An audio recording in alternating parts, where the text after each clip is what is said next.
Et puis, on a la chance d'avoir un grand invité aussi aujourd'hui. Oui. 13h01, Élie. 13h01, on peut commencer. Alors, je vais vous présenter déjà, on fait partie de Alter Ego. Alter Ego, c'est une coopérative d'une vingtaine de consultants qui sont répartis Cohésion. sur toute la France. Cohésion internationale. Alter Ego, c'était avant. Ah mince, pardon. C'est un peu de stress du coup. C'est de Cohésion internationale, désolé. On travaille sur l'accompagnement à la transformation des organisations vers un modèle humaniste et efficient. Donc aujourd'hui, on co-anime ces webinaires à trois avec Nathalie, qui aujourd'hui s'occupe de la technique, moi qui m'occupe de la partie animation. Yanis sera notre intervenant et apportera son expertise. Et aujourd'hui, on a la chance d'avoir un invité prestigieux qui va nous apporter un témoignage. C'est Jérôme Fessard. Alors, Jérôme, bonjour. Tu es un chef étoilé. Tu as travaillé dans plusieurs restaurants et palaces parisiens, dont l'hôtel de Carillon, le Pétrus, le Lancaster ou le Lausanne Palace et j'en passe. Je vais te laisser la parole pour 5 minutes pour que tu nous apportes ton témoignage, ton rapport à la hiérarchie. Comment est-ce que ça a évolué pour toi? Je te signifierai par ce signe quand il te restera 1 minute de parole et par celui-là quand il te restera à peu près 10 secondes, il faudra que tu laisses la parole. C'est à toi. Bonjour tout le monde. Alors, aujourd'hui, je fais un petit témoignage sur effectivement le rapport à la hiérarchie dans la restauration et dans la gastronomie, la haute gastronomie. Alors, chef étoilé, oui, puisque effectivement, j'ai dévié, vous verrez que j'ai dévié mon parcours. Le rapport à la hiérarchie dans la haute gastronomie est quelque chose d'assez délirant.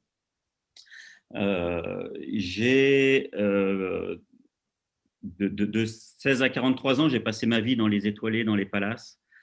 À 23 ans, je suis rentré donc comme sous-chef à l'hôtel de Crillon. Donc, c'est un palace sur les places de la Concorde à Paris. Et à 27 ans, j'avais ma première place de chef dans un autre palace au Lancaster, sur les Champs-Élysées.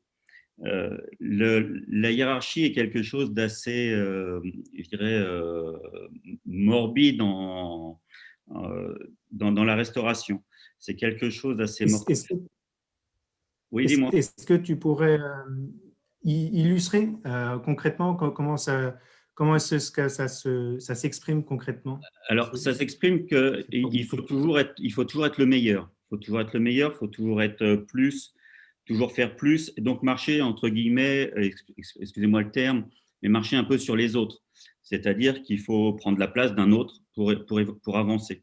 Et ça ne se fait jamais dans de bonnes conditions et du moins très rarement. Donc, il faut toujours se mettre en avant, être en avant, se positionner devant quelqu'un pour être remarqué et pour… voilà, c'est une compétition.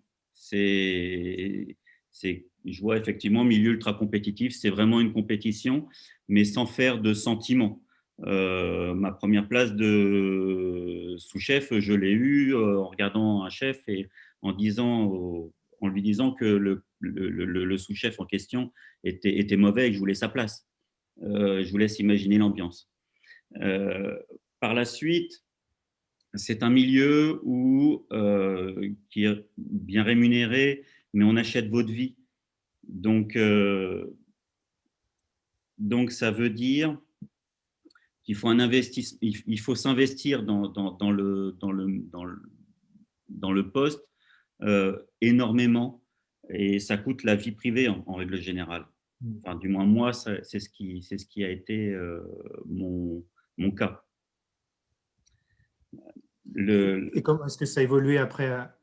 Alors, qu'est-ce qui a fait? Est-ce qu'il y a eu un changement à un moment donné? Voilà. En fin de compte, c'est pour ça que c'est très personnel. C'est que moi, j'étais devenu quelqu'un de relativement imbu de ma personne, de colérique. et donc pas forcément très sympa, loin de là. En fin de compte, moi, j'ai perdu mes parents, j'ai pas pu les accompagner et ça m'a coûté mon mariage. Il arrive un moment où les gens qui sont autour de vous ne vous suivent plus parce que la popularité, c'est bien, être connu, c'est bien. Je vois, est-ce la rançon du succès? Je ne sais pas, chacun le vit différemment. Il y a des gens pour qui, effectivement, et des chefs que je connais, qui vivent ça très bien, parce que, et puis on en voit à la télé d'ailleurs, parce qu'ils ont un melon comme ça et qu'ils le vivent bien. Ça n'a pas été mon cas. Moi, justement, ça a été un élément déclencheur où il a fallu que je me remette en question parce que ne plus avoir de rapports sociaux normaux avec ses collaborateurs, avec son entourage, a été quelque chose de mortifère pour moi. Voilà. Donc, c'est malheureusement Oui. Quel changement est-ce qu'il y a eu un changement? Est-ce que dans ta façon de travailler, est-ce qu'il y a un moment, tu as trouvé un moyen de sortir de cette compétition et de plus coopérer? Alors, non, en fin de compte, moi, j'ai fini par faire un burn-out, tout simplement. Voilà, il est arrivé un moment où la haute gastronomie, c'est un milieu compétitif, mais c'est également, comment dire, c'est un milieu créatif. Et en général, quand on n'arrive plus à créer, on est mangé par les gens qu'on s'est évertués à former avant. C'est compliqué comme situation parce qu'en fin de compte, en tant que chef, vous passez votre temps à former des sous-chefs qui, eux, vont aller faire exécuter ce que vous avez demandé aux équipes, mais voilà, mais dès qu'ils peuvent, ils prendront votre place. Donc, c'est pour ça qu'on est toujours dans cette compétition du toujours plus. Toujours plus, toujours plus, toujours plus, toujours plus. Il faut être le plus faut être le plus méchant, il faut être le meilleur, il faut travailler le plus longtemps. Vous n'avez pas le droit à grand-chose. Voilà. Ok. Merci Jérôme pour ce témoignage. Je vais maintenant passer la parole à Yanis Camus. Pendant son intervention, je vais lui laisser la parole pour 10 minutes. N'hésitez pas à lui poser des questions dans le Q&R, les questions-réponses, et on y répondra après ces 10 minutes d'intervention. Yanis, c'est à toi. 10 minutes, Élie, c'est ça? Ça, Élie? 10 minutes, ouais. Ok, c'est parti. Bon, d'abord, je voulais remercier Jérôme parce que ton témoignage est hyper fort. C'est pas une histoire, là. Enfin, c'est ton histoire, mais c'est pas du cinéma. C'est vraiment ce que tu as vécu et merci de nous avoir partagé ça. Et ça fait une belle introduction à ce webinaire sur, vous entendez? Ouais, sur le partage du pouvoir dans les organisations. Alors, j'avais envie de commencer avec je vais vous partager mon écran avec un premier dessin que je trouve aussi assez symptomatique de ces questions. C'est oui, pour se partager le pouvoir, pour que les salariés aient un peu de pouvoir, on a créé les syndicats et puis là, on voit qu'il y a plusieurs postures de syndicats en France. Donc, voilà, c'est assez humoristique, mais ça pose un petit peu la problématique d'emblée. Et puis, si j'ai décidé de faire ce webinaire sur ce sujet, c'est parce que je trouvais que c'était vraiment d'actualité. En ce moment, alors on est tous organisés de manière très pyramidale et centralisée, avec un gouvernement qui prend toutes les décisions à notre place en ce qui concerne le Covid. Et j'ai l'impression, au travers en particulier des réseaux sociaux, de toutes les réactions que je vois, que finalement, personne n'est d'accord et que ça devient une foire d'empoigne. Mais malgré tout, on est quand même un très grand nombre à respecter les règles qui nous viennent d'en haut. Alors, j'ai l'impression que ce système est un petit peu en fin de vie. Et finalement, je ne vais pas parler du système politique aujourd'hui, mais je m'en inspire en introduction simplement pour vous parler des systèmes d'organisation de nos organisations, qu'elles soient très petites, moyennes, grandes, et qui finalement, pour la très grande majorité, sont calquées sur ce système qu'on connaît, qui est le système pyramidal. Alors, mais justement, On va commencer avec une petite pointe d'humour, mais c'est un petit peu de l'humour noir, vous allez voir.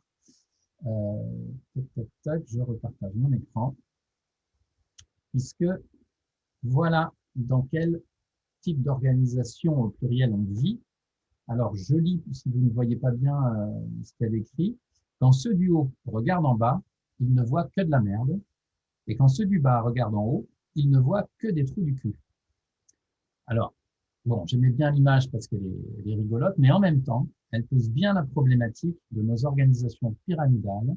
C'est comme si finalement, le design en forme de pyramide de nos organisations était responsable de la manière dont on se voyait les uns les autres. Et en fait, on va le voir tout à l'heure, grâce à la psychologie sociale, c'est pire que ça. Ces designs vont avoir une influence sur notre manière de nous comporter. C'est un peu ce que racontait tout à l'heure Jérôme. Dans son organisation, le fait d'être devenu chef tout en haut de la pyramide, eh bien, ça induit chez lui intuitivement, inconsciemment, des comportements qui ne sont pas forcément ceux qu'il aurait voulu avoir, mais c'est ceux qu'il a eu finalement. Et vraisemblablement que toi, tu voyais pas mal de merde lorsque tu voyais voilà tout ce qui se passait pas comme tu voulais. Et les gens du haut de la pyramide sont ceux qui ont le plus de pouvoir, donc effectivement, ils ont tendance à être déçus de ce qui se passe en bas. Et puis les gens du bas ne sont pas forcément d'accord avec les décisions qui sont prises en haut. Et dans ce cas-là, bah oui, ils se retournent contre leur hiérarchie en les traitant, bon, ici, trou du cul. La réalité est un peu différente, mais vous voyez quand même à quoi on fait référence. Alors maintenant, je voulais vous montrer une pyramide plus conventionnelle. Vous voyez en noir les petits bonhommes et les petites bonnes femmes qui sont organisés de manière très classique dans une pyramide absolument classique. Mais vous voyez apparaître en couleur les vraies relations qu'il y a entre eux. Donc en fait, ça devient le bazar. La pyramide, elle essaye d'apporter de l'ordre pour créer une forme d'efficacité dans l'organisation. Et les relations humaines entre les gens que vous voyez en couleur, là, eh bien, ce sont des tentatives individuelles d'exister et d'exprimer son pouvoir. Parce qu'au-delà de la relation qu'on peut avoir les uns avec les autres, eh bien, il y a des choses qui vont se traduire dans le boulot et qui vont fausser l'organisation pyramidale. Donc, on voit bien que on n'est pas des robots, on est des êtres humains, des êtres sociaux, et que toutes nos relations interpersonnelles en dehors du boulot et même dans le boulot, hein, le fait qu'on va plutôt apprécier un tel ou un tel, qu'on va réussir à bien se positionner vis-à-vis de notre chef, etc., ça va induire des comportements qui finalement sont différents de ce qui est attendu par la pyramide.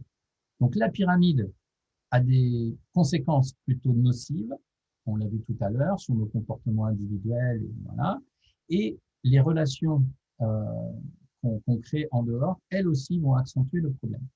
Alors, malgré tout ça, j'avais envie de vous dire que nos organisations pyramidales, et cette forme d'organisation qui est pyramidale, est responsable à la fois, c'est pour ça que j'ai mis ce dessin, de tout plein de belles choses. Bon, alors là, on voit les éoliennes, mais c'est qu'un exemple.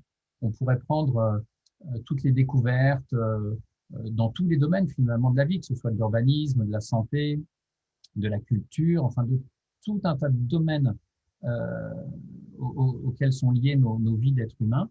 Eh bien, tout ce qui nous entoure est le résultat de l'intelligence collective pyramidale. Donc, c'est une forme d'intelligence collective qui est ultra puissante, malgré ce que je viens de dire tout à l'heure. Et par contre, ce qu'on voit dans le bas de ce dessin, c'est que cette forme d'intelligence collective est aussi responsable de grands désastres, de comment dirais-je, la répartition des richesses qui est absolument dramatique sur cette terre. Il y a plein de gens qui n'ont pas à manger, pendant que d'autres possèdent des milliards. Le réchauffement climatique, la pollution, j'en passe et des meilleurs, peut-être la gestion du Covid, etc. Bref. Donc, cette forme d'intelligence collective, elle est limitée. Et pour pouvoir sortir et faire face aux problèmes, aux aléas que nos organisations doivent comment dire, dépasser, eh bien, il va falloir qu'on change de forme d'intelligence collective. Alors, le pouvoir, c'est bien d'en parler, mais de quoi on parle? Parce que c'est un mot qui est souvent mal perçu. Eh bien, dans les organisations, il y a ces 5 pouvoirs-là, au moins, qu'il est important de considérer. Le pouvoir d'expression. En effet, dans certaines organisations, il y a des gens qui n'ont même pas ce pouvoir-là, qui sentent qu'ils ne peuvent même pas s'exprimer face à leur hiérarchie ou à leurs collègues. Voilà, c'est pas possible. Parfois parce qu'ils sont minoritaires, ils ont des idées différentes et du coup, difficile pour eux de s'exprimer. Parfois parce qu'ils sont introvertis et que naturellement, ils ont du mal à prendre la parole alors qu'ils ont de bonnes idées. Il y a un deuxième pouvoir qui est le pouvoir de comprendre. Et pour ça, il faut qu'on nous donne les informations. Si on n'a pas les infos, on ne peut pas comprendre. Le pouvoir de faire des propositions. Si j'ai des idées, je suis un peu créatif, j'ai envie d'améliorer les choses, il faut que je puisse être entendu et faire autant de propositions que je veux et qu'elles soient prises en compte. C'est une chose de faire les propositions, mais si elles ne sont pas prises en compte, alors j'ai pas de pouvoir. Et puis, il y a le pouvoir d'être protégé. Si une décision qui vient de ma hiérarchie dépasse mes limites personnelles ou va avoir des conséquences très fâcheuses sur moi, il est important que je puisse dire stop et me protéger. Et puis enfin, ce qui va me permettre de me sentir dans une ambiance vraiment sereine dans mon équipe, eh bien, il faudrait que je puisse utiliser mon pouvoir de soutenir et d'être soutenu. Voilà, donc ça, ce sont les 5 formes de pouvoir dont je parle ce matin. Et ce pouvoir-là, il est super positif. Donc, on va rechercher dans nos organisations, enfin l'idéal, ce serait de rechercher à empuissancer, à rendre de plus en plus puissants les personnes pour qu'elles aient tous ces pouvoirs-là, qu'elles puissent les exercer. Alors, je voulais avancer avec ça. 5 symptômes d'une organisation qui va mal. Lorsqu'il y a déresponsabilisation, alors si on concentre le pouvoir à un endroit plutôt dans le haut de la pyramide, les autres vont se sentir déresponsabilisés, du coup dévalorisés, du coup vont être démotivés et ils peuvent finir en dépression, en burn-out. Lorsqu'il y a des tensions dans les organisations, et il y en a toujours et qu'elles ne sont pas gérées, alors il y a une perte d'énergie. Lorsque l'organisation devient trop complexe, parce qu'on l'a vu, il y a l'organisation pyramidale, mais il y a des relations interpersonnelles, il y a des tensions qui ne sont pas gérées, tout ça devient trop complexe. À ce moment-là, il y a une perte énorme d'efficacité. Lorsque nos réunions sont inefficaces, eh bien, on a du mal à prendre des décisions. Et parfois, lorsque les décisions sont prises, eh bien, c'est le point 5, elles ne sont même pas suivies, donc il y a une perte de sens globale. Hop, et ça viendra après. Donc, je suis à 1 minute, ce qui m'arrive à 9 minutes, pardon, ce qui ne m'arrive quasiment jamais d'être en avance. Mais j'aimerais peut-être, je vais vous mettre des liens dans le chat. Je vais repartager, alors je repartage mon écran parce que je voulais quand même finir avec ça rapidement. Parce qu'il me reste 1 minute. Voilà. Vous montrer, je vais couper le son, hop, mais vous montrer que tous les comportements qu'on a sont également liés à des choses que la psychologie sociale a étudiées. Entre autres, cette vidéo, elle nous montre comment on se conforme au groupe. Alors, je vais vous mettre tout à l'heure, pendant le sondage, on va vous poser un petit sondage, je vais vous mettre le lien dans le chat, vous pouvez cliquer dessus, et puis vous aurez ça aussi dans le mail que vous recevrez dans 2 jours avec le replay. Donc, dans cette expérience, on a une jeune femme qui est dans une situation un peu surprenante, mais qui va se conformer à ce que fait le groupe. Je vais vous mettre une autre vidéo encore plus intéressante, puisque la première est très rigolote, mais celle-ci est vraiment intéressante, elle est plus longue. C'est une vidéo, un reportage d'Arte qui montre la même chose, comment les uns et les autres, on se conforme pour se faire accepter. Du coup, en se conformant, on perd de notre pouvoir, on perd de notre souveraineté individuelle. Je vais vous partager également, parce qu'on n'a pas le temps malheureusement dans ce webinaire, mais l'expérience de Milgram. Je vous mets ici quelques images où là, la psychologie sociale nous montre autre chose. Il y a autre chose que le conformisme. Ça s'appelle la soumission à l'autorité. Chacun d'entre nous, on se soumet à l'autorité dès lors qu'on arrive dans une organisation où on nous dit c'est un tel le chef. Et dans ce cas-là, il y a un truc inconscient qui se met en place chez nous, c'est qu'on perd de notre souveraineté individuelle et qu'on laisse le pouvoir à quelqu'un d'autre que nous.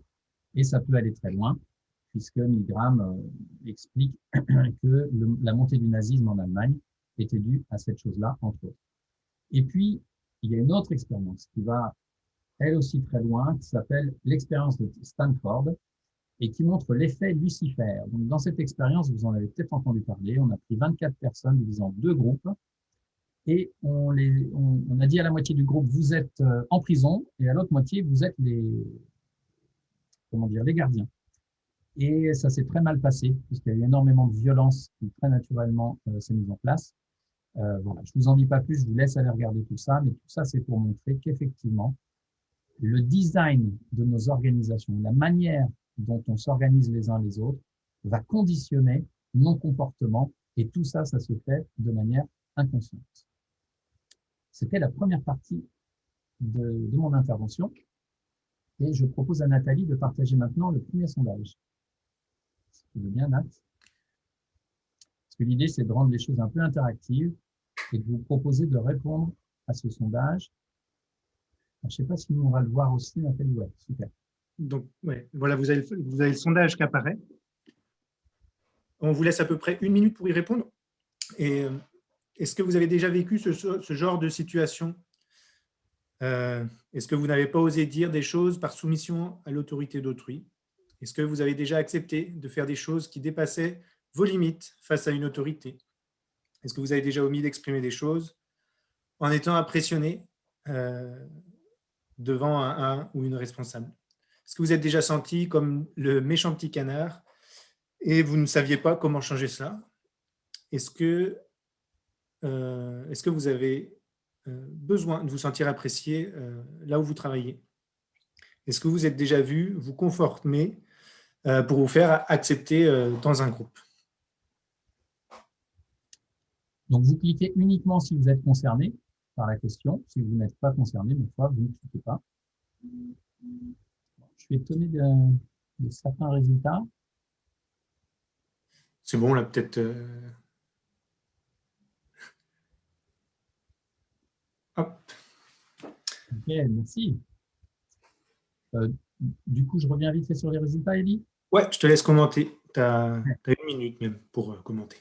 Ok, alors vous êtes… Ouais, les résultats sont assez surprenants. Donc, à part les 80% de gens qui disent qu'ils reconnaissent qu'ils ont besoin de se sentir appréciés là où ils travaillent, ce qui suppose que 20% pour qui c'est pas important. Bon, je suis surpris, moi je fais partie des 80%.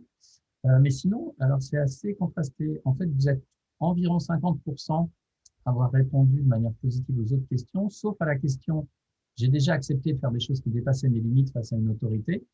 Vous n'êtes que 31%. Alors, la théorie veut que nous soyons beaucoup plus que ça, en fait. Et que si on revoyait tout le fil de notre vie, on verrait que finalement, effectivement, il y a plein de moments dans notre vie, alors, si on a travaillé dans ce type d'organisation, où des gens nous ont demandé de faire des choses et que ça dépassait nos limites et qu'on n'a pas osé le dire. Voilà. Bon, alors ça, c'est la théorie, c'est pas du 100% forcément. Mais en fait, si je vous ai posé ces questions-là, c'est pour vous permettre à chacun d'être plus conscient de tout ça, si vous ne l'étiez pas déjà, et puis de regarder cet après-midi, quand vous allez reprendre le boulot, demain, etc., qu'est-ce qui se passe? Et dans mes relations avec ma hiérarchie, ou même avec mes collègues, avec le groupe majoritaire dans mon organisation, qui a tendance à diriger un peu les choses, parfois, c'est pas forcément la hiérarchie, eh bien, comment je me comporte? Est-ce que je me conforme? Est-ce que je me soumets à cette autorité? Ou bien est-ce que j'ose être souverain, dire mon opinion, dire quand je suis pas d'accord, etc. Et si je le fais, est-ce que ça se passe bien? Est-ce qu'il y a de l'écoute en face pour que ça se passe bien? Ça, c'est pas gagné, mais on va voir dans la deuxième partie. Peut-être on peut passer à la partie questions-réponses. Si vous avez des questions, je vous invite à les poser dans la partie Q&R et pas dans le discussion ou le chat, c'est plus pratique pour s'organiser. Alors, il y a Patrick qui a posé la question, la rivalité est-elle forcément présente sur tous les niveaux? Sur un des schémas que tu montrais, elle était représentée qu'à un seul niveau. Yanis, qu'est-ce que…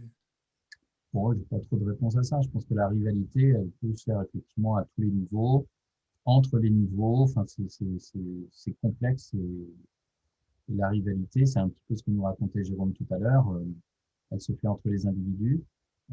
Parfois, c'est même pas en lien avec la notion de hiérarchie. C'est juste entre deux individus qui ont des personnalités différentes, qui fonctionnent de manière différente, qui ont du mal à travailler ensemble, à s'écouter, à se comprendre.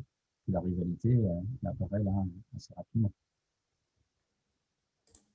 Ok, merci. Laurent qui demande s'il n'y a pas aussi dans les pouvoirs le pouvoir de décision. Où est-ce qu'il est le pouvoir de décision? Je comprends pas trop la question, à vrai dire. Bien sûr que le pouvoir de décision est Ah oui, dans mon schéma, peut-être avec les 5 pouvoirs. Oui, effectivement. Alors, c'est un des pouvoirs qui est hyper important, mais c'est ce que je disais tout à l'heure, c'est comment je participe à la prise de décision. Soit, enfin, il y a deux manières. C'est en faisant des propositions. Ça peut être aussi, alors, en réagissant aux propositions des autres qui sont faites, et puis en espérant que mes réactions vont être prises en compte. Mais du coup, ça fait partie du pouvoir d'expression, Laurent, tu vois.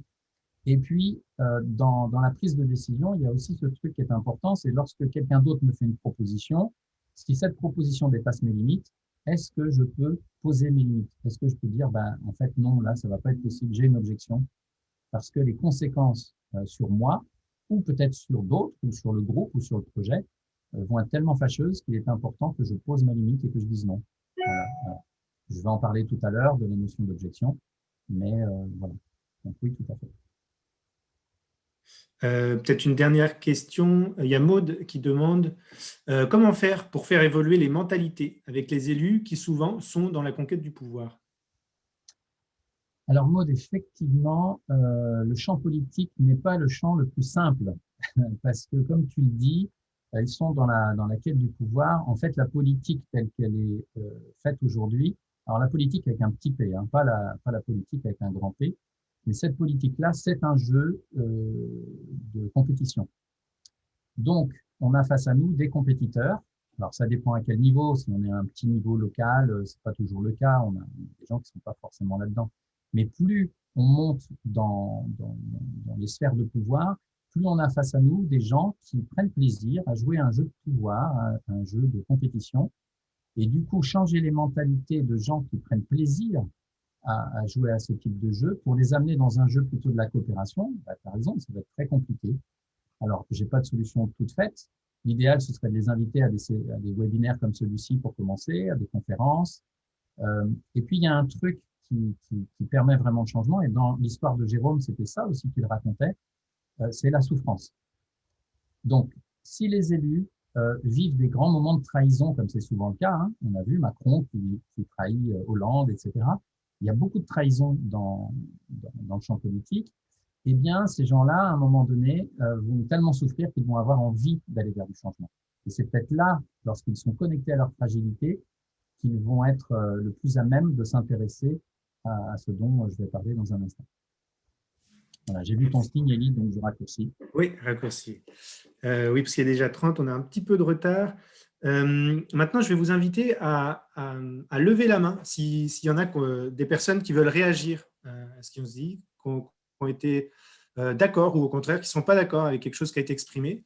On va vous donner la parole, peut-être à une ou deux personnes rapidement et essayer de le dire de façon synthétique. L'idée, c'est vraiment qu'on puisse exprimer des désaccords ou des accords, mais on ne veut pas rentrer dans un débat. Ce n'est pas l'idée.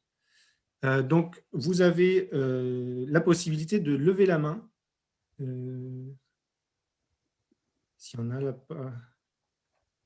Alors, il y a Émilie Mandar qui a la main levée depuis tout à l'heure. Est-ce que c'est juste une erreur de manipulation ou tu voulais prendre la parole, Émilie? Ok, donc a priori, c'était une erreur de manip. Sinon, est-ce que tu peux expliquer comment faire pour lever la main? Est-ce qu'il y aurait des... Peut-être qu'il y a des gens qui n'ont pas compris. Lever la main, c'est que je ne l'ai pas à l'écran, mais normalement, dans la barre du bas, à côté de QR et de, je ne sais pas si vous avez participant, vous avez la possibilité de lever la main. Il y a Nelly, par exemple, qui vient de lever la main. Ok. Donc, je donne la parole à Nelly. Et il va falloir activer ton micro, Nelly. Ah. Voilà, c'est bon. Non, c'est bon? Yes. Oui, moi je voulais demander si, en fait, parfois on est dans des organisations, on a un pouvoir mais qui est limité. Et la remarque que je faisais, c'est est-ce qu'on peut faire du circulaire, on va dire du cercle, dans une pyramide?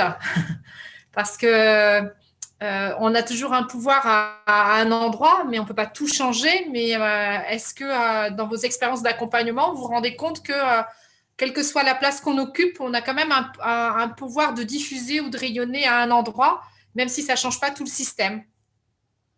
C'est une petite question. Mais oui, c'est C'est dommage qu'elle arrive maintenant. Ce que je vous invite à faire, c'est à garder votre question et peut-être à la reposer. Il y aura un deuxième temps pour les questions. Là, c'est vraiment plus un temps pour les réactions. Et, moi, tu veux répondre rapidement, Yanis? Non, je ne veux pas répondre rapidement, juste pour dire que ma deuxième partie risque de répondre. Et puis, entre 14h et 14h30, pour ceux qui souhaitent rester plus longtemps avec nous, on se rend disponible pour répondre à de nouvelles questions. Mais normalement, ma deuxième partie devrait y répondre. Est-ce qu'il y a une autre personne qui voudrait prendre la parole? Il n'y a pas, du coup. Eh bien, Yanis, je te propose d'enchaîner avec la deuxième partie de ton intervention. Tu as 10 minutes. Ouais, bon, j'espère que je n'ai pas endormi tout le monde. Alors, je vais vous repartager mon écran pour la deuxième partie. En fait, dans cette deuxième partie, je souhaite vous partager, dans un premier temps, des conseils assez simples que vous pouvez tenter de mettre en place tout seul dans votre organisation, sans l'aide de consultants, de formateurs ou quoi que ce soit. Et puis, dans un deuxième temps, je vais essayer de vous expliquer comment vous pouvez aller beaucoup plus loin en faisant appel, par exemple, au service d'Alter Ego ou à des gens qui font la même chose que nous, pour tenter de changer les choses encore plus en profondeur. Alors, je ne vois plus que c'est de partager mon écran. Voilà. Donc, j'espère que vous les voyez apparaître. Voici 5 conseils simples que j'ai envie de vous donner pour que vous puissiez, dès cet après-midi, dès demain, mettre en place et tenter de faire évoluer un petit peu les choses pour lutter contre les méfaits de cette organisation souvent pyramidale. Et alors, il y a un truc qui est encore pire, parce que tout à l'heure, Nelly parlait des organisations en cercle, etc. Il y a des gens qui refusent la pyramide et puis qui organisent des groupes en disant, voilà, on va se mettre aidez-moi les amis, dans une forme anarchique non hiérarchisée, où il n'y a pas a priori de question de pouvoir. Sauf que dans ce cas-là, ce qui va se passer souvent, c'est que des personnalités plus charismatiques ou voilà, qui ont plus de facilité à se mettre en avant vont prendre le pouvoir alors qu'elles ne sont pas légitimes, puisqu'on a dit que personne n'avait le pouvoir dans cette organisation-là. Et du coup, ce qui va se passer risque d'être encore pire que ce qui se passe dans nos hiérarchies où là, tout le monde est un peu au courant de qui est censé être le boss. Alors, j'en viens à mes conseils. La première chose, que vous soyez dans une organisation pyramidale ou justement qui se dit être horizontale, eh bien, mon premier conseil, c'est de prendre conscience des choses dont j'ai parlé tout à l'heure, la soumission à l'autorité, le conformisme, voilà, et puis tous les méfaits des organisations dans lesquelles le pouvoir n'est pas correctement réparti. Voilà, donc observez bien, regardez ce qui se passe pour essayer de mieux comprendre et puis d'affûter votre regard. Si vous êtes partie prenante, souvent, ben oui, c'est votre organisation, donc vous êtes un membre, que vous soyez dirigeant, manager ou tout en bas de la pyramide de l'organisation, eh bien, vous êtes partie prenante du truc, donc c'est difficile parce que nos émotions interviennent, nos croyances, nos pensées, et du coup, ça vient flouter un petit peu tout ça. Donc, l'idéal, c'est d'observer de manière, si possible, neutre, en se mettant en position méta, en gommant nos émotions et nos pensées et juste en regardant ce qui se passe, en essayant de comprendre. Ensuite, mon deuxième conseil, ce serait de créer des espaces de gestion des tensions avant, alors j'ai mis qu'ils, c'est qu'elles ne deviennent des conflits, ces tensions. Je fais une différence entre tension et conflit. Une tension, c'est quelque chose d'un peu désagréable, il y a une petite friction entre souvent deux personnes ou deux groupes. Eh bien, si on n'a pas les bons espaces et les bons outils pour gérer ça, pour se comprendre mutuellement, à ce moment-là, ce qui se passe, c'est qu'avec le temps, ça devient des conflits. Et les conflits, ben, c'est quand il y a des jugements qui sont bien implantés dans la tête des uns et des autres et qu'on n'a plus envie de travailler ensemble. Et souvent, là, il est trop tard. Alors, les organisations font souvent appel à des médiateurs à ce moment-là, une fois que c'est trop tard. Donc, l'idéal, ce serait presque d'avoir un médiateur ou du moins des outils de médiation pour permettre régulièrement de nettoyer les tensions qui sont là, voire il existe des modes de gouvernance un peu nouveaux qui prennent en compte ce genre de choses et qui régulièrement institutionnalisent des temps de rencontre où on va gérer nos tensions avec de bons outils. Mon troisième conseil, ce serait de développer son écoute.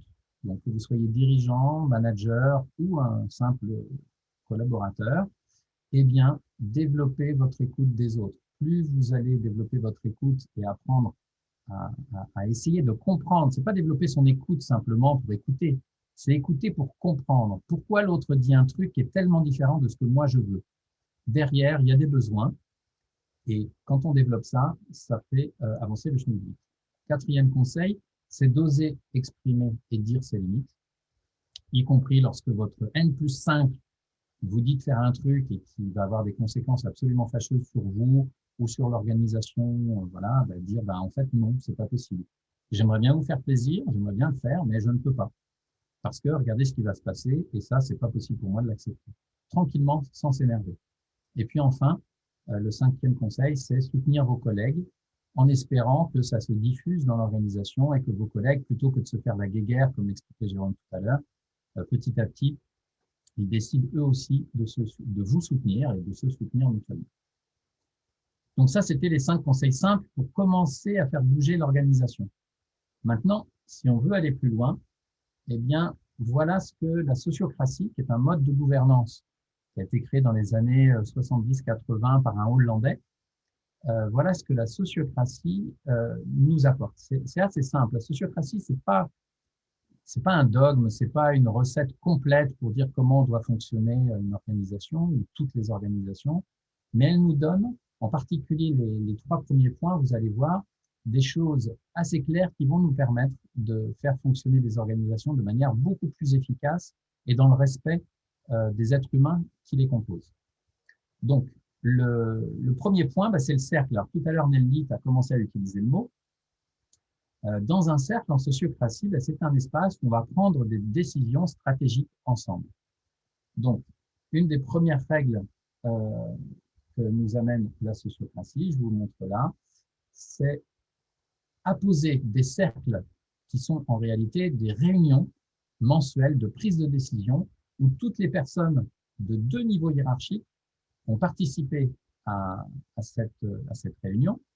Donc, vous voyez qu'en fait, ces cercles peuvent tout à fait s'apposer sur une organisation hiérarchique à la base. Voilà. Et un cercle, c'est 2 niveaux, le chef et son équipe, quoi. C'est les réunions d'équipe classiques, sauf que on va prendre le temps dans ces réunions-là de se dire, on ne parle que du stratégique et on prend les décisions ensemble. On va voir comment tout à l'heure. En tout cas, vous voyez comment c'est constitué. Il y a un animateur, il y a le secrétaire, il y a le manager. Alors, vous voyez d'ailleurs que ça, c'est une petite différence avec les réunions classiques. Le manager n'est pas celui qui anime les réunions. C'est une différence qui est importante. Il ne va pas cumuler le pouvoir d'animation et le pouvoir du chef. Et puis, il va y avoir un second lien, mais on en reparle tout à l'heure. Alors, une manière de faire sociocratie, c'est d'être dans une organisation pyramidale et d'y apposer des cercles sur la pyramide. Mais une autre manière, c'est de concevoir une organisation plutôt de ce type-là. On appelle ça une organisation en pétales. Voilà. Je ne vais pas plus loin, je n'ai pas beaucoup de temps malheureusement pour vous donner plus de détails sur tout ça. On verra tout à l'heure dans les questions. Alors après, la manière, ça c'est une chose hyper importante, c'est comment on prend les décisions. Parce que faire un cercle pour se dire on va parler des décisions stratégiques ensemble, bon ok, c'est plus ou moins ce qui se fait d'habitude, même si on mélange stratégie, opérationnelle, politique et tout ça. Là, on va vraiment serrer les choses, on va parler uniquement de la stratégie. Et on va utiliser un process qui est celui-ci. Alors, je ne vais pas vous le dérouler aujourd'hui, je n'ai pas le temps. Mais là, d'ailleurs, je vous montre nos visuels qu'on utilise dans nos formations. L'idée, en tout cas, c'est de pouvoir permettre à chacun de déployer son pouvoir de proposition. N'importe quel membre du cercle va pouvoir faire des propositions stratégiques et elles seront toutes prises en compte. Impossible de manipuler le truc ou de mettre de côté la proposition d'un revers de manche avec un petit argument. Non. S'il y a une proposition, elle est soumise à l'animateur qui organise la réunion et qui la soumet à son cercle. On va suivre ce process et à la fin du process, il y a, ce que je disais tout à l'heure, la possibilité pour chacun de dire s'il a une objection ou pas. Donc, une décision stratégique ne peut être imposée à personne dans ce mode de fonctionnement. Voilà, je passe rapidement pour vous parler du troisième point, troisième principe qu'apporte la sociocratie, c'est la mise en place d'un double lien. Alors, vous voyez qu'il y a un premier cercle A, et puis il y a un deuxième cercle B. Et bien, dans le cercle B, si on considère une organisation pyramidale classique, il y a le manager, lui, il fait partie de A et B. Dans le cercle B, il est le manager, le chef, et puis dans le cercle A, il est plutôt un membre, et c'est le manager du dessus. Là, vous voyez le petit bonhomme avec sa barbe en haut à droite, qui est son manager à lui. Eh bien, il va être accompagné dans le cercle A par un second lien. C'est une personne qui va être élue par l'équipe du cercle B pour participer aux prises de décision du cercle A. Et dans le cercle A, le second lien, donc c'est le petit bonhomme là, qui a l'air assez jeune et qui est à l'intersection de A et B, eh bien, il aura le pouvoir d'objection comme les autres et il aura aussi le pouvoir de proposition, exactement comme les autres.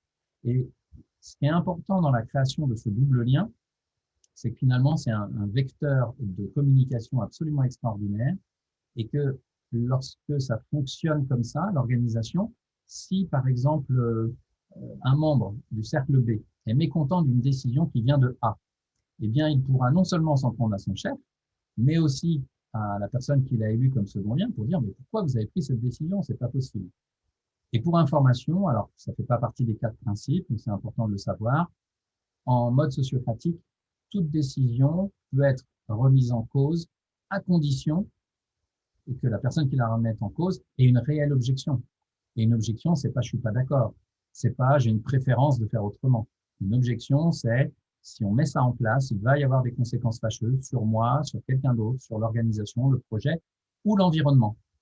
Et dans ce cas-là, j'oblige l'organisation à repenser la décision, à la retravailler pour enlever les effets négatifs que moi, je vois à cette décision. Alors, je vous en parle hyper rapidement. Je ne sais pas où on en est, Elie, au niveau temps. Ce serait temps de passer au sondage. Mais Eh ben, alors, hyper rapidement, juste pour vous dire que le 4e principe, c'est l'élection sans candidat. Je ne vais pas développer, je n'ai pas le temps. Mais c'est un mode d'élection lorsqu'on doit mettre quelqu'un à un poste qui est très différent du mode de vote classique où on vote à la majorité. Ça remet vraiment la question de la majorité en cause. Et voilà, bon, je ne peux pas trop détailler, mais si ça vous intéresse, vous poserez ça dans les questions. Voilà, on va pouvoir passer au 2e sondage, du coup, Nathalie. alors, comment se traduisent ces jeux? Alors, je vois pas tout. Ouais, ces jeux de pouvoir. Comment se traduisent ces jeux concrètement? Ces jeux de pouvoir, ok. Cocher. Alors, j'observe que je me soumets à une autorité dans mon organisation. Je laisse des gens décider pour moi sans me prendre en compte. Est-ce que vous observez que vous êtes accepté ou apprécié, vous conformez à une certaine norme dans votre boîte? Est-ce qu'il est difficile pour vous d'être minoritaire et de l'assumer? Est-ce que dans votre entreprise, toutes vos propositions sont entendues et considérées? Est-ce que votre entreprise est organisée sous forme pyramidale? Est-ce que dans votre organisation, vous pouvez vous exprimer facilement et vous êtes toujours écouté? Est-ce que vous avez du mal à considérer que le mot « pouvoir » puisse être positif, tellement il est lié aux prises de pouvoir les uns par rapport aux autres? Est-ce qu'il vous est déjà arrivé de ne pas dire qu'une décision dépassait vos limites? Nathalie, est-ce que tu veux partager les résultats? Peut-être que Yanis va pouvoir les commenter. Ouais. Je vois que vous êtes 30% aussi à considérer que le mot pouvoir, c'est difficile de considérer le mot pouvoir comme étant quelque chose de positif, malgré ce que j'ai dit tout à l'heure. Hein. J'ai défini des pouvoirs, je pense, 5 pouvoirs qui étaient très positifs, dont on a besoin. Nos organisations, en fait, pour être efficaces, elles ont besoin que les membres soient le plus puissants possible. Si on confère un peu de puissance uniquement à la tête et très peu au corps de l'organisation, l'organisation n'est pas très puissante.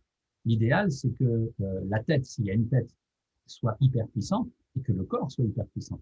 Pour ça, il faut mettre effectivement en place des choses, mais plus on va se doter d'outils innovants pour aller vers l'empuissancement de chacun, sans qu'il y ait des jeux de pouvoir, parce que les jeux de pouvoir annihilent le pouvoir. Mais lorsqu'on sort de ça et qu'on se met en mode coopératif et qu'on s'entraide à être de plus en plus puissants les uns les autres, alors l'organisation, forcément, elle va être beaucoup plus efficace Sans parler de la qualité de vie au travail, où bien entendu, les gens vont aller beaucoup mieux et ne termineront plus en burn-out. Alors, mon entreprise est organisée sous forme pyramidale. Tiens, il n'y a que 61% des entreprises représentées aujourd'hui qui sont organisées comme ça. Donc, ça veut dire que vous êtes déjà nombreux à vivre d'autres formes d'organisation. Et ça ne m'étonne pas que du coup, vous vous intéressiez à ce genre de webinaire. Mais ce qui serait bien, c'est qu'il y ait de plus en plus de gens du monde conventionnel qui viennent se renseigner sur tout ça. Dans ma boîte, toutes mes propositions sont entendues et considérées. Alors là, effectivement, vous n'êtes que 18% à répondre à ça.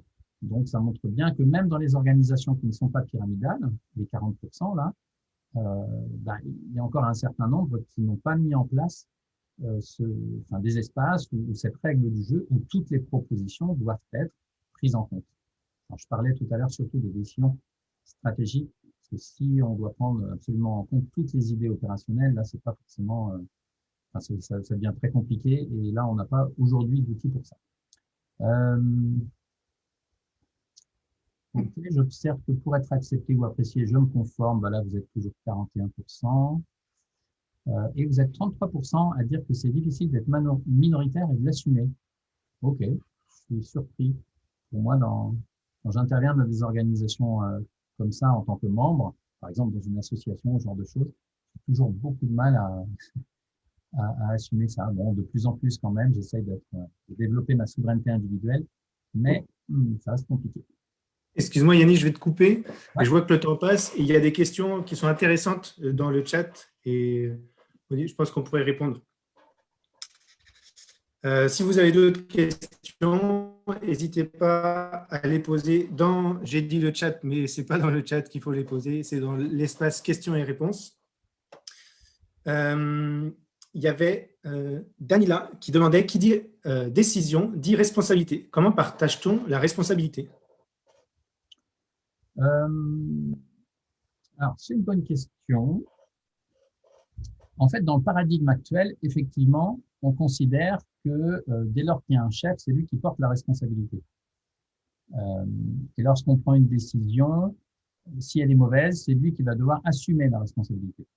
Ça, c'est dans le paradigme actuel. Dans le paradigme coopératif, c'est très différent.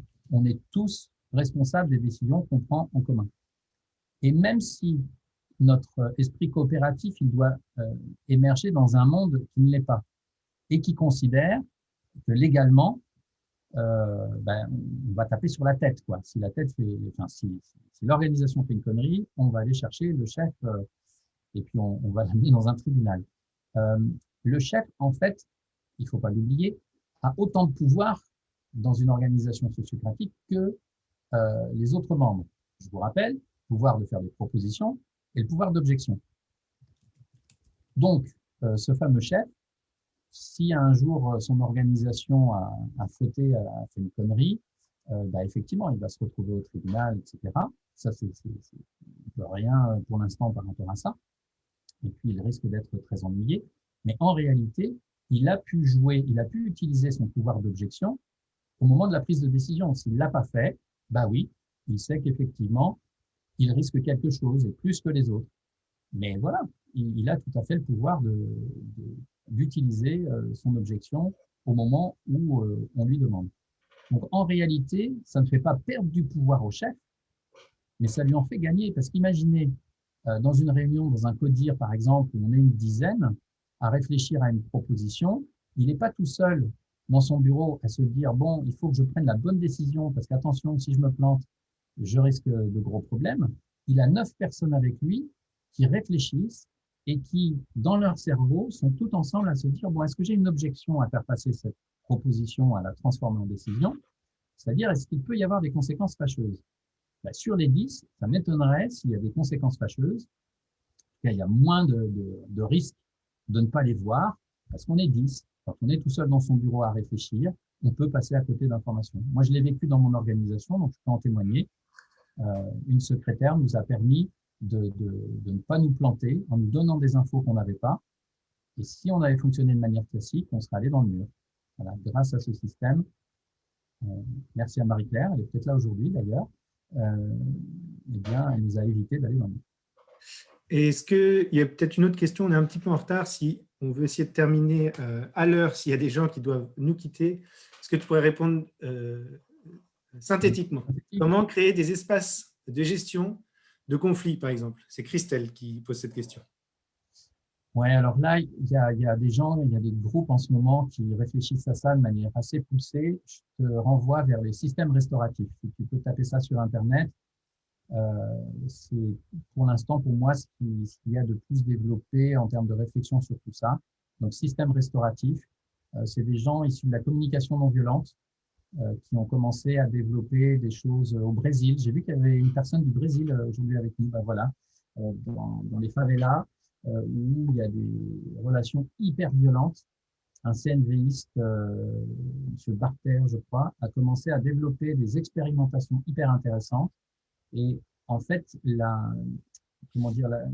l'idée, c'est de dire que toute organisation qui se voudrait bienveillante se doit absolument de mettre en place des outils de gestion de nos tensions, de nos difficultés, pour qu'on puisse se dire les choses. Alors après, il y a plein d'outils. Voilà, on peut aller chercher un médiateur. Nous, avec Nathalie et Elie et la Cohésion internationale, on développe aussi plein de choses autour de la médiation. On a des outils qui peuvent permettre ça lorsque la tension arrive tout juste.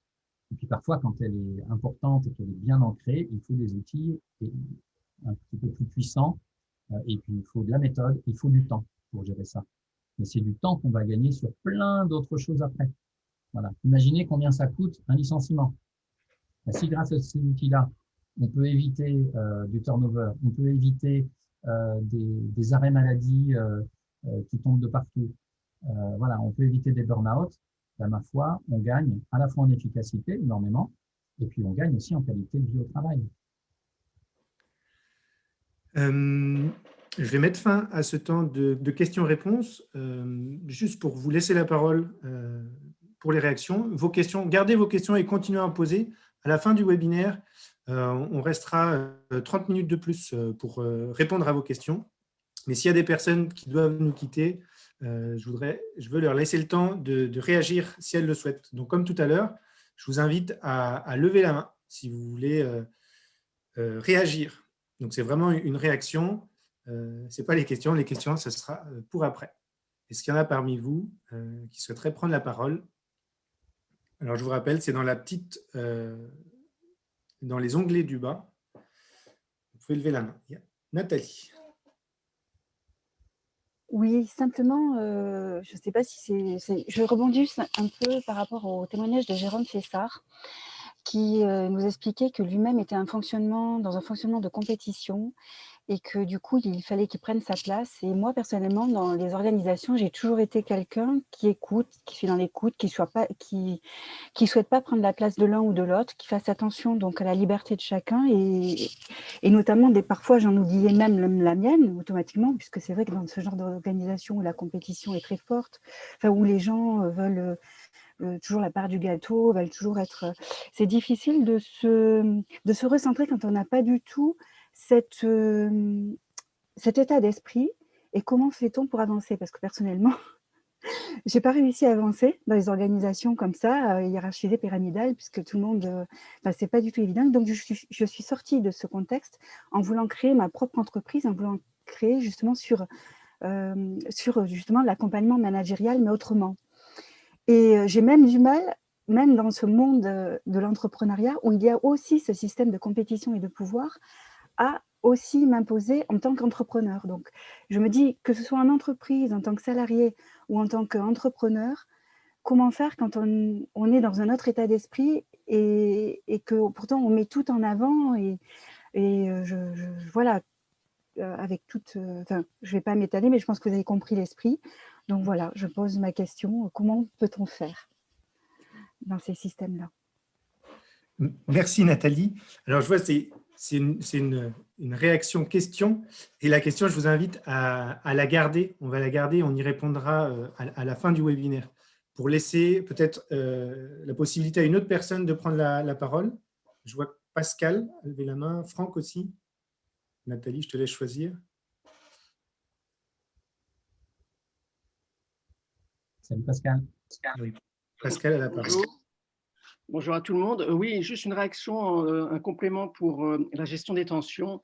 On parlait du cercle restauratif et quand j'ai fait mon stage de cercle restauratif d'un week-end, on nous a bien fait comprendre que le cercle restauratif était un élément du système restauratif et qu'il faut bien qu'on pense tout un système qui est la prévention, la gestion de la tension et l'accompagnement post-tension. Et notamment, ce que vous disiez dans vos 5 conseils, Yanis, dont tu disais, hein, qui a été aussi pris dans le premier webinaire par Nathalie, c'est ce pouvoir d'expression et vraiment créer ce cadre sécurisé pour que la personne puisse tout de suite dire tiens, je sens moi qu'il y a quelque chose ou je sens que voilà, et de pouvoir tout de suite s'exprimer et dès le départ pour que cette tension soit déjà exprimée et pouvoir être gérée avant que ça crée effectivement, comme tu le disais, une accumulation et que ça devienne toute une complexité. Donc n'oubliez pas que il faut vraiment penser tout un système préventif et que ça passe premièrement par ce climat sécurisé, de pouvoir s'exprimer en toute sécurité et confiance et que l'animateur est garant de ça et le leader normalement aussi doit être attentif à ça, ce qu'on appelle le chef en fait, être attentif à ça, que tout le monde puisse se sentir à l'aise, complètement à l'aise et ce côté vraiment humaniste et humain et c'est là où on gagnera en efficacité et en plaisir. Merci. Voilà. Merci Pascal. Peut-être qu'on donne la parole rapidement à Franck.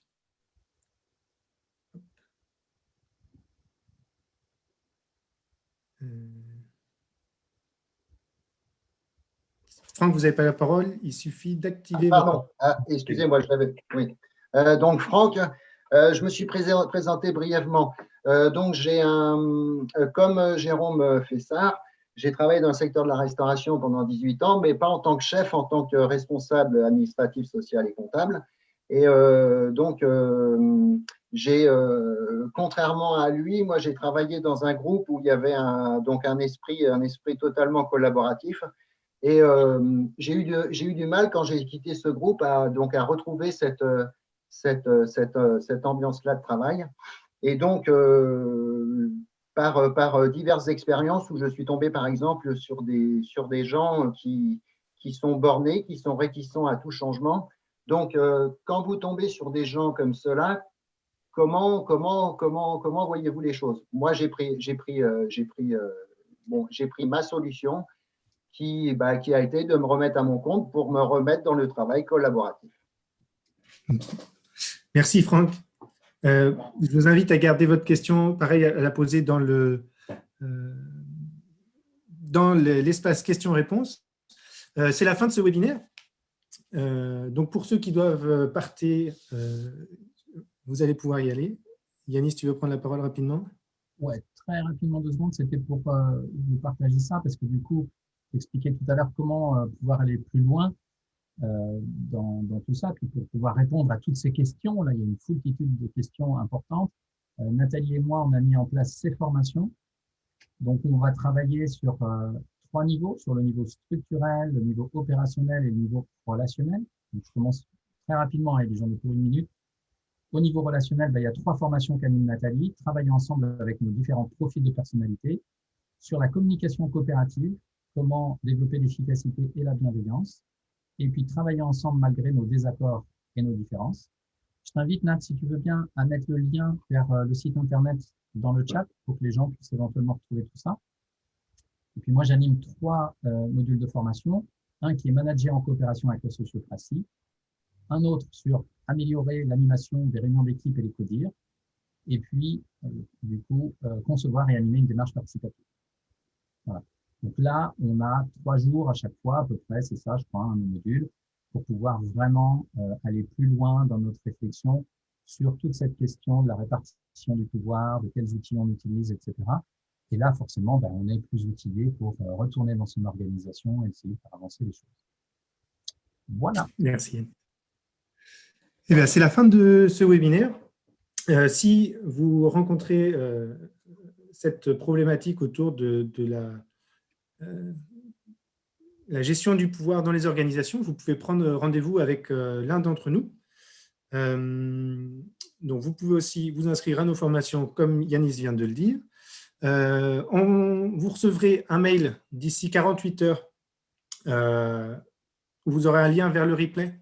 Si ce webinaire vous a plu et que vous pensez qu'il pourrait intéresser des gens autour de vous, n'hésitez pas à le diffuser. Dans ce mail, vous aurez aussi nos contacts avec le lien pour les formations. À ceux et celles qui doivent partir, vous pouvez nous laisser aussi vos critiques, qu'elles soient positives ou négatives, dans le chat. Et nous, on reste encore pendant 30 minutes pour répondre à des questions supplémentaires. Et si vous avez des idées d'amélioration pour nos webinaires, on est preneurs. On essaie toujours d'apporter des petites améliorations. Donc, merci d'exprimer votre créativité. Ou des sujets que vous aimeriez bien qu'on aborde. Si c'est dans notre champ d'expertise, on s'y attellera. Il y avait Hicham, j'espère que je prononce bien votre prénom, qui demande comment acquérir la compétence d'esprit de synthèse et force de la proposition. Alors, tu veux bien redire, Eddie? Alors, je ne comprends pas très bien la question. Comment acquérir la compétence d'esprit de synthèse et force de la proposition? Bon, alors, sur la première question, esprit de synthèse, moi, je ne suis pas un spécialiste, je suis très extraverti, j'ai moi-même ce problème. Donc, je ne sais pas de quoi te répondre, Hicham. Il faudrait chercher un petit peu sur Internet, voir s'il existe des formations là-dessus.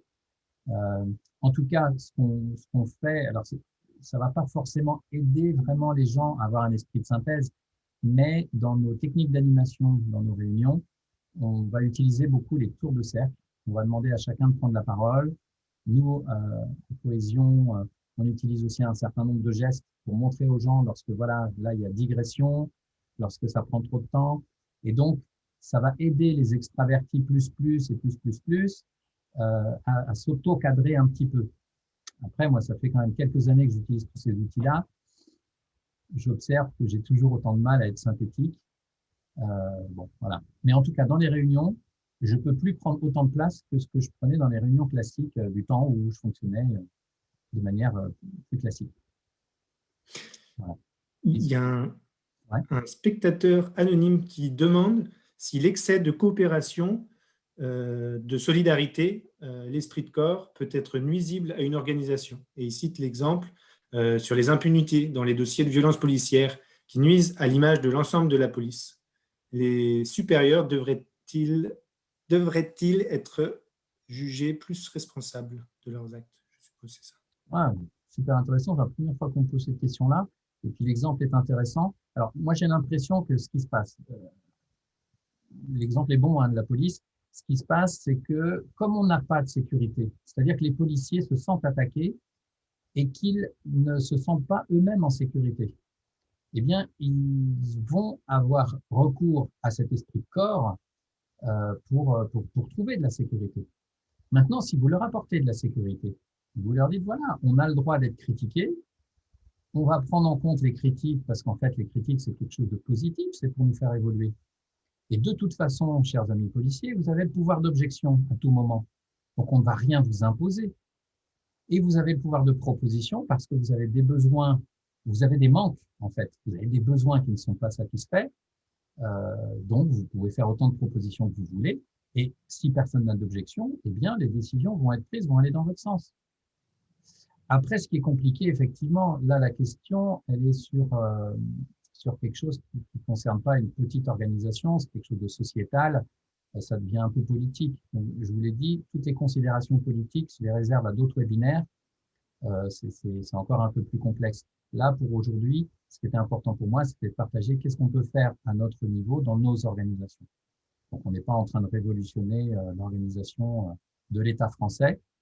Ça va prendre sans doute un peu plus de temps, mais on est en train d'essayer d'expérimenter de nouvelles formes de gouvernance coopérative dans nos organisations.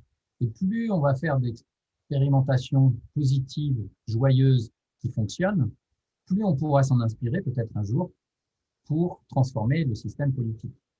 Voilà. Mais on n'en est pas là, pas aujourd'hui en tout cas. Il y a Clarisse qui demande, c'est plus une réaction, mais peut-être, c'est le manque de prise de décision et d'arbitrage d'un responsable peut parfois créer du mal-être. Oui, mais dans une organisation conventionnelle, bien sûr.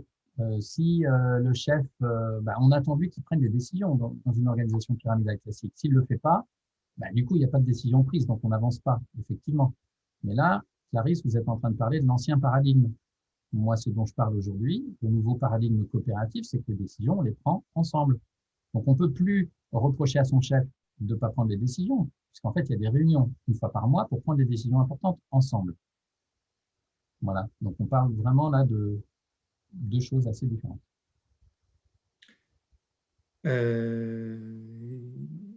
Il n'y a pas d'autres questions pour l'instant. Je regarde dans le chat s'il y a des questions qui seraient posées au mauvais endroit.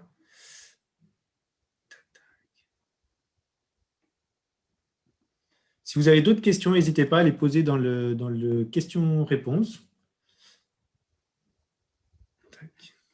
Ouais, je suis surpris qu'il n'y ait pas de questions. Je pense que tout a été très clair.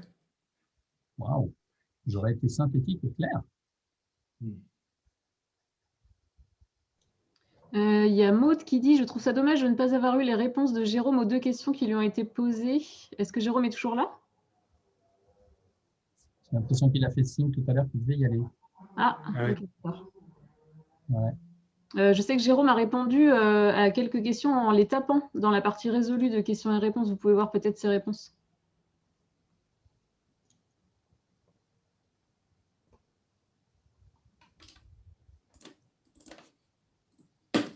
Bon, je vois en tout cas qu'on a un webinaire participatif et coopératif, puisqu'il y a des gens qui répondent aux questions des autres personnes.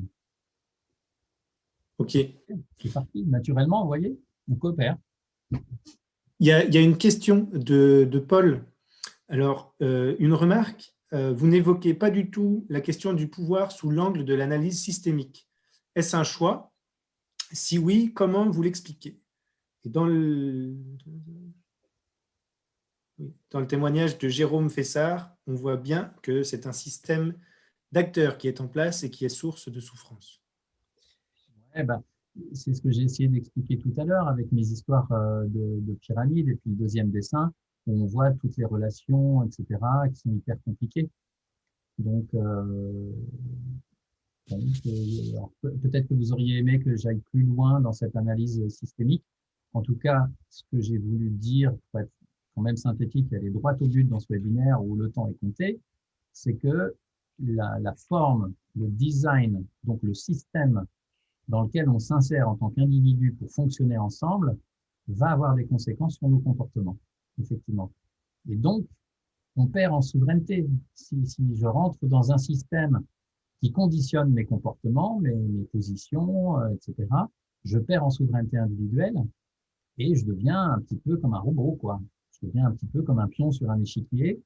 Et la question, c'est qui est-ce qui est en train de jouer et à quel jeu on joue.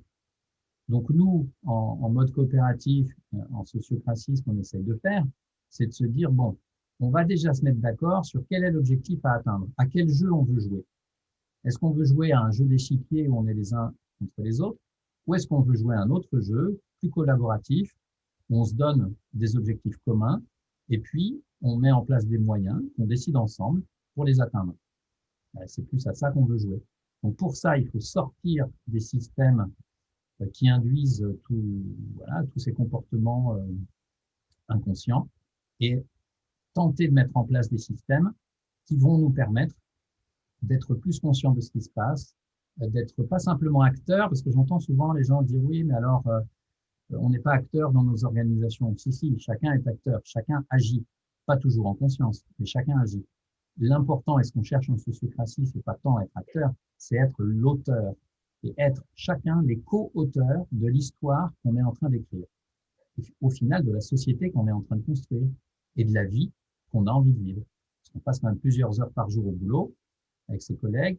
Donc, autant que ça se passe bien, autant qu'on soit efficace, autant qu'on soit utile au reste de l'humanité, plutôt que de faire des choses simplement pour gagner de l'argent ou pour, je sais pas, quel objectif pas toujours très valorisant et qui peuvent avoir des conséquences très fâcheuses sur l'environnement, sur le reste de l'humanité. Alors, Jérôme est le retour. Oui, alors je n'ai pas vu, effectivement, j'ai répondu à quelques questions, mais je n'ai pas vu les 2 questions en question, justement. C'était quoi, ouais, les questions, Élie, qui étaient posées à Jérôme? Tu les as? Je ne les vois pas. Est-ce qu'elles ont été mises dans résolu? Et puis, il y avait Nathalie aussi qui posait une question tout à l'heure. Ouais, est-ce que la personne qui avait des questions pour Jérôme pourrait les reposer dans l'espace questions-réponses? Et en attendant qu'on retrouve la question, il y a Laurent qui demande, et si les membres de l'organisation veulent ou demandent une organisation horizontale, mais sans avoir la responsabilité en cas d'échec ou sans s'engager dans les décisions prises, c'est-à-dire sans soutenir la décision après coup, avec une attitude paradoxale. C'est la question, je pense, de la responsabilité qui va avec le pouvoir. Je souhaite une organisation horizontale, mais attendre mon manager qu'il décide, et par la suite, parfois, critiquer la décision. Alors, je ne comprends pas. Si c'est une organisation horizontale, il n'y a plus de manager. Donc, là, il y a un mélange là. Il nous parle d'une organisation qui serait horizontale, mais avec des managers. Donc, il y a quelque chose qui ne va pas. Pour moi, je pense que ce qui est important à comprendre ici, c'est quand on passe… ce qui est intéressant, tout n'est pas mauvais, en fait. Dans les organisations pyramidales, il y a… pour tout ce qui est opérationnel, c'est bien qu'il y ait une personne à la tête qui ait une vision globale, en fait, de comment ça se passe et qu'il n'y ait pas d'éléments qui soient perdus. Après, que cette personne ait tous les pouvoirs, c'est vraiment de faire la distinction entre tout ce qui est opérationnel et stratégique. Que toutes les personnes qui vont être impactées par la décision, en fait, ça, c'est d'ordre stratégique. C'est-à-dire, à ce moment-là, on peut… il faut qu'elle soit prise en compte, qu'elle puisse s'exprimer au moment de prise de décision.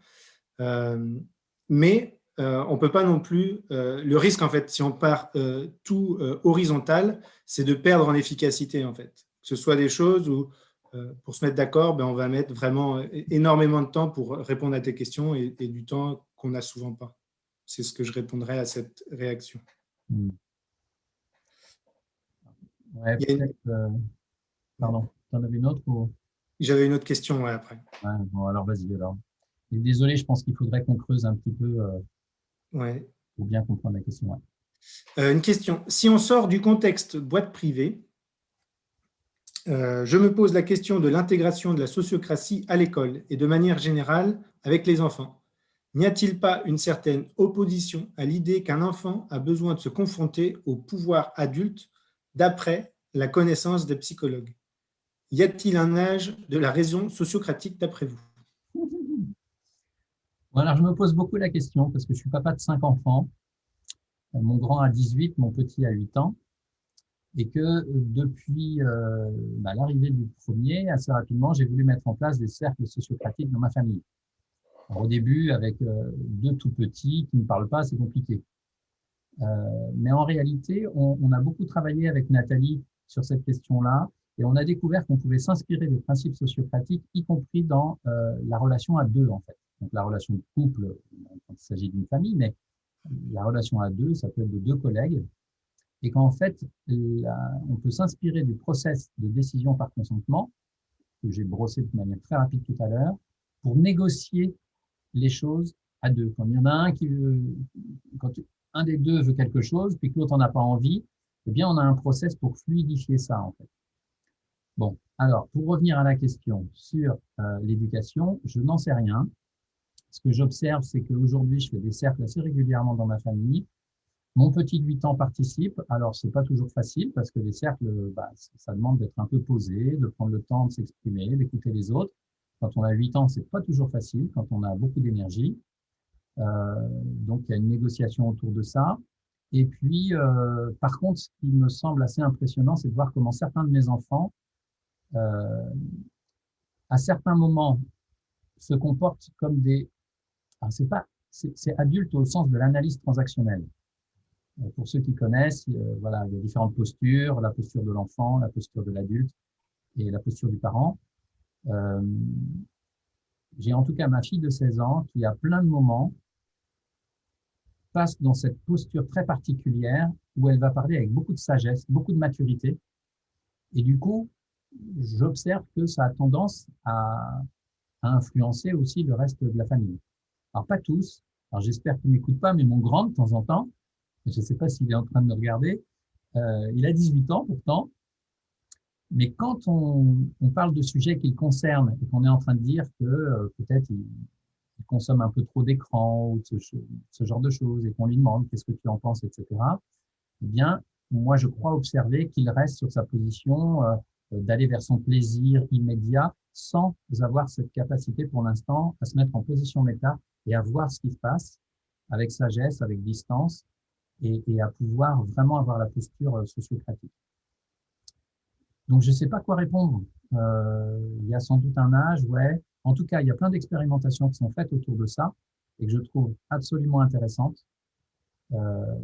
Plutôt que de soumettre les enfants à l'autorité des adultes très rapidement, et pas sur tous les sujets, et pas à n'importe quel moment, mais leur donner cette expérience à vivre, et bah tiens, là, il y a une proposition qui est faite où on doit prendre une décision qui va tous nous impacter, et si on prenait en compte la vie de chacun, pour commencer, et si on vérifiait s'il n'y avait pas d'objection, plus tôt on va faire ça, me semble-t-il, plus tôt on va montrer que nous sommes des adultes bienveillants vis-à-vis des enfants, plus les enfants vont se développer là-dedans. Et lorsqu'un jour ils seront chefs étoilés, ils se comporteront peut-être différemment de ce qu'a pu vivre Jérôme qui l'a mené au burn-out. En tout cas, c'est ce que j'espère. Il y aura sans doute aussi des conséquences peut-être un peu négatives, surtout tant que nous-mêmes, adultes, on est la première génération qui expérimentons tout ça. Donc, on fait des erreurs, on fait des conneries. Donc, plus on en fait, plus on aura comme conséquence des choses pas terribles, plus on sera intègre et propre dans notre manière d'incarner ça, plus ça devrait se développer de manière juste, me semble-t-il. Il y a Karine qui demande si on aurait un exemple très efficace de gestion pyramidale, gestion collaborative, un mix des deux, pour déconstruire une équipe de jeunes qui, bien que n'ayant rarement ou même parfois jamais travaillé dans des structures classiques, sont très formatés à la décision verticale. Merci. Alors, tu peux la reformuler, elle est un peu complexe, la question. Si je la reformule, ouais. Je pense que c'est un exemple de gestion pyramidale, d'un mix en fait, un exemple de structure qui fonctionne de façon collaborative, qui fonctionne très bien. Et je pense dedans, il y a deux questions en fait. Il y a l'autre question, elle se pose la question avec des jeunes qui sont formatés à la décision verticale et qui sont habitués à ce qu'on leur impose des décisions. Comment est-ce qu'on fait avec eux? Si la question c'est comment on fait, c'est hyper simple. On fait ce qu'on apprend en formation. On utilise le process de décision par consentement, etc. Moi, je suis intervenu dans des lycées sur des formations pour déléguer ou au travers de jeux, etc. On leur a fait, je les ai fait réfléchir sur toutes ces questions-là. Et puis ensuite, je leur donne la parole. Il y a des tas d'outils très participatifs, le débat de position, le fishball. Enfin, dans mes formations, je partage plein d'outils qui permettent la participation des gens et donc des jeunes. Enfin, vous prenez des jeunes, ils ont plein de choses à dire. Donc, il suffit de poser les bonnes questions qui les intéressent, de mettre en place les outils, soit des outils dynamiques, où on ne s'ennuie pas à regarder quelqu'un parler pendant une heure. Et puis, en fait, très naturellement, ils vont participer. En fait, moi, je pense que tous les outils dont on a parlé aujourd'hui, ils vont vraiment prendre leur essor dans les années à venir parce que les générations Y, Z sont vraiment complètement faites pour ça. Là où c'est plus difficile, c'est pour les personnes âgées, dans des associations ou dans des conseils d'administration, par exemple, parce que j'en accompagne, où les gens ont entre 70 et 90 ans, là, c'est hyper compliqué. Ils ont du mal à se déformater, à accepter de faire quelque chose de différent de ce qu'ils connaissent et à jouer à un jeu collaboratif alors qu'ils n'ont peut-être jamais fait ça de leur vie. Par contre, un jeune de 15 ans, 20 ans, 30 ans, vous lui donnez ça, il est prêt. Donc, en fait, ça se fait très facilement. J'allais poser cette question là. Tac.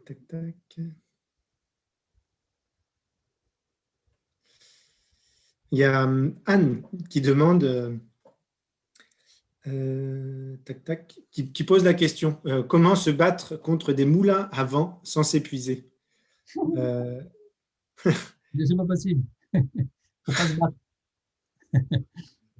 Est-ce qu'elle donne un exemple ou pas? Ben, en fait, c'est une réaction au début. Bon, je vais lire tout le commentaire. Merci beaucoup pour ce webinaire, effectivement très synthétique et très intéressant. Pour avoir essayé de développer dans ma structure un système collaboratif et coopératif, cela me fait penser que j'étais certainement sur la bonne voie. Mais comment se battre contre des moulins à vent sans s'épuiser? J'espère que le futur nous montrera qu'il existe cet autre chemin pour le bien de tous. Oui, ben, j'ai vécu ça aussi, donc je ne peux que compatir très naturellement. Ce que je peux expliquer à cette dame, c'est que si elle est dans un combat, déjà, c'est qu'elle est au mauvais endroit. Puisqu'elle a comme objectif de coopérer et qu'elle parle de combat, c'est que ça ne va pas. Donc, dans sa posture, il y a un truc qui ne va pas. Bon, c'est facile à dire, mais donc comment faire? En fait, l'endroit où on a le plus de pouvoir, c'est sur soi-même. Donc, l'idéal, ce serait d'apprendre à devenir coopératif, soit avec soi, soit avec les autres, et que même sans technique, sans toutes ces choses-là, dans un premier temps, elle puisse, grâce à une posture sur laquelle, alors comment travailler ça? Il faut aller en formation, travailler sur ces choses-là, être capable de se mettre en position méta, pouvoir dire ce qui est inconscient dans la tête des gens qu'elle côtoie et qu'elle voit. J'ai déjà vécu ça, hein. Moi, certains de mes stagiaires m'ont relaté aussi des choses comme ça. Et moi, ça m'est arrivé dans des organisations où je voyais les jeux de pouvoir se mettre en place et pouvoir dire, voilà, j'attends de pouvoir prendre la parole, je lève la main, je vois que tout le monde se coupe la parole, etc. Moi, je suis seul à lever la main. Et puis, l'animateur qui joue pas son rôle, au bout de 10 minutes, un quart d'heure, ah merde, il y a quelqu'un qui lève la main. Il faudrait peut-être lui donner la parole. Parfois, c'est les participants qui lui disent, il faudrait peut-être lui donner la parole parce qu'on n'arrête pas de se couper là. Puis l'animateur me donne enfin la parole. Et là, j'essaye, parfois je me suis planté, hein, mais parfois je pense avoir réussi, de pouvoir partager quelque chose, c'est ça, grâce à une position méta, dire écoutez, moi je suis mal à l'aise, parce que dans la situation actuelle, moi je préférerais largement, je trouverais plus efficace qu'on coopère, qu'on s'écoute, qu'on ne se coupe pas la parole. Et puis je trouve qu'il y a plein d'idées qui sont intéressantes, mais qui fusent de partout, et puis on les écoute pas jusqu'au bout. Donc, moi, j'ai envie de coopérer. Là, j'ai l'impression qu'on est dans une énergie trop haute, trop rapide. Et j'aimerais inviter l'animateur à faire en sorte déjà, on respecte bien la parole de chacun. Et que chacun ait le temps d'exprimer son idée jusqu'au bout. Et rien que ça peut vraiment changer les choses. Et puis, parfois, je vais plus loin. Il m'arrive de dire, écoutez, je vous propose d'animer cette réunion parce que j'ai des techniques innovantes. Si ça vous intéresse, je vous les montre. Et la plupart du temps, les gens sont plutôt contents d'expérimenter ça. Et à la fin, je prends le temps de faire un petit bilan pour leur dire, alors, qu'est-ce que vous en avez pensé? Est-ce que vous avez des critiques? Et est-ce que vous pouvez nous donner des idées pour améliorer les choses? Pour montrer qu'on n'est pas dans quelque chose de dogmatique non plus. C'est quelque chose qui fonctionne bien, qui est sans doute améliorable. Et avec le temps, les générations à venir, elles vont améliorer. Aujourd'hui, je vous ai parlé de sociocratie, mais demain, on fera d'autres choses. On parle déjà de plein d'autres modèles en ce moment. Les gens qui essayent de les classifier, de voir qu'est-ce qui est le meilleur modèle et tout ça, moi, ça ne m'intéresse pas trop. L'idéal, c'est d'expérimenter, de voir ce qui est bon pour soi, de garder ce qui est bon pour nous dans notre organisation. Et puis, ce qui ne nous convient pas, on ne le prend pas. Voilà. Il y a une question pour Jérôme Paul qui lui demande s'il est possible de savoir comment est-ce que vous avez dévié votre route et quels sont les principes qui te guident désormais. Alors, ce qui a dévié ma route, c'est que j'ai négocié mon départ, tout simplement. Enfin, ce qui m'a fait dévier, c'est un mal-être, un manque de pouvoir créer, et puis d'arriver au bout d'un trop-plein dans les comment dire, les questions qui étaient, ou les observations qui étaient faites tout à l'heure. Il y a quelqu'un qui a dit quelque chose de très juste. Il disait que dans ces métiers ou dans ces entreprises extrêmement pyramidales, on met une sorte de costume. Voilà, on est le méchant du coin, entre guillemets, où on est le chef. Et je reviens sur cette notion de chef, où on est appelé par un titre. Et ça, c'est très important dans la restauration. Le titre de chef, on ne se rend pas compte à quel point ça désociabilise ce titre-là. Ça peut paraître prestigieux, ça peut paraître, mais c'est très redondant. Et voilà, on est le chef. Même le patron, puisque quand on est en général, on n'est pas le patron, mais même le patron vous appelle chef. Donc, c'est un peu particulier comme rapport. Après, voilà, pour venir, voilà, moi, j'ai dévié parce que je n'arrivais plus à créer, je n'arrivais plus à exprimer la cuisine que j'avais envie de faire. Donc, j'ai tout simplement, et puis j'avais compris que j'étais à la fin d'une histoire, en fin de compte. Donc, j'ai négocié mon départ. Je suis resté 1 an sans travailler et puis j'ai rebondi avec l'ouverture de mon propre restaurant, mais effectivement sous une autre forme. Merci Jérôme. Voilà. On arrive à la fin du webinaire, il est 28, il nous reste 2 minutes pour faire notre ronde de clôture et puis mettre la vraie fin du webinaire. Comment est-ce que vous avez vécu ce moment, Yanis, Nathalie, Jérôme? Vous pouvez prendre la parole et dire synthétiquement comment a été ce moment pour vous. Moi, j'ai trouvé ça très intéressant. Il y a eu beaucoup de réactions, un peu de frustration de ne pas pouvoir répondre à tout le monde, de ne pas pouvoir donner la parole à tout le monde, mais voilà, c'est le jeu. Et voilà, merci à Jérôme d'être venu partager ce moment avec nous. Et bravo Yanis pour tes interventions, bravo Élie pour l'animation. Et à très bientôt tout le monde. N'hésitez pas à nous contacter si vous ressentez le besoin. Je laisse. Je prends du coup.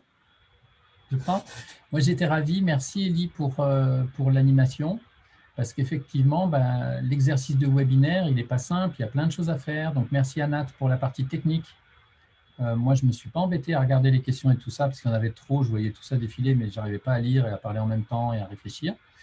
Donc, ça prouve bien qu'on va beaucoup plus loin en coopérant que lorsqu'on veut faire les choses tout seul.